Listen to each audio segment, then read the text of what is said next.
Perezida wa Leta Zunze Ubumwe za Amerika Donald Trump yavuze ko mugenzi we w'Uburusiya Vladimir Putin yamuhamagaye amubwira ko yamuha ubufasha bagakemura amakimbirane ari hagati ya Iran na Israel. Naho ku rundi ruhande Iran yo yemeye ko ibikorwa byayo bya nucleaire byangiritse. Turaza no kurebera hamwe amwe mu magambo umuyobozi wa Amerika Donald Trump yabwiwe n'umuyobozi wa NATO amushimira nk'umubyeyi. Muhawe ikaze.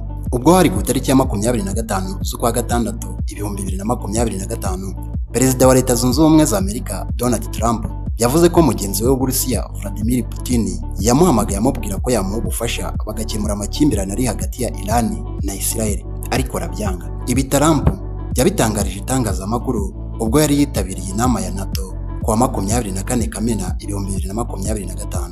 Yavuze ko Putin yamuhamagaye amwizeza ubufasha ariko amubwira ko atabukeneye. Yagize ati, Putin yampamagaye ambwira ko ashaka kumpa ubufasha kuri Iran, ariko namubwiye nti oya, ntabwo nshaka ubufasha, ahubwo ni wowe nkeneyeho ubufasha kugira ngo amasezerano hagati y'Uburusiya na Amerika yo guhagarika intambara na Ukraine agerweho. Birababaje cyane kubona abasirikare bagera ku 6,000 barapfuye mu cyumweru gishize. Ibi Trump bitangaje mu gihe Uburusiya bwanze ubusabe bwa Ukraine ndetse n'abahuza b'ibihugu byombi bo mu burasirazuba bwo hagati bwo gutanga agahenge k'iminsi 30 nta kurasana kuri hagati y'ibyo bihugu byombi. Uburusiya bwasabye gutanga ubufasha ku kibazo cya Iran na Israel buri gukomeza umubano n'ubuyobozi bwa Iran cyane mu gisirikare. Kuva ubwo bwatangizaga intambara yeruye muri Ukraine, Iran yohereje muri Moscow drone z'intambara zo mu bwoko bwa Shahed zibarirwa mu bihumbi, ari nazo zikomeje kwifashishwa mu bitero Uburusiya buri kugaba muri Ukraine.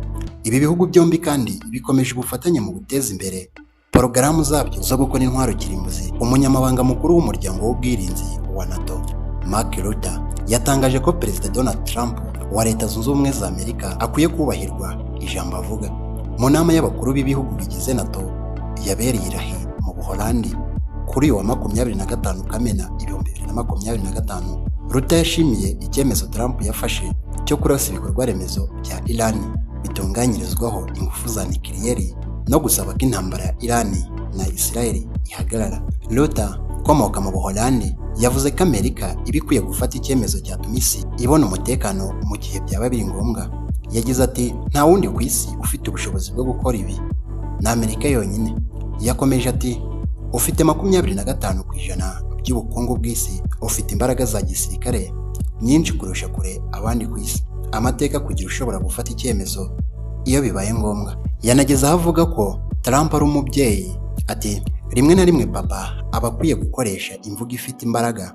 Ijambo Perezida wa Amerika yishimiye asobanurira abanyamuryango ko umuyobozi wa NATO ashobora kuba mukunda. Trump yagize ati, arankunda, ntekereza ko ankunda. Perezida wa Amerika Donald Trump wari umaze igihe kinini agaragaza ko atiyumva muri NATO bitewe n'uko ibihugu bigize uyu muryango bishora amafaranga make mu gisirikare.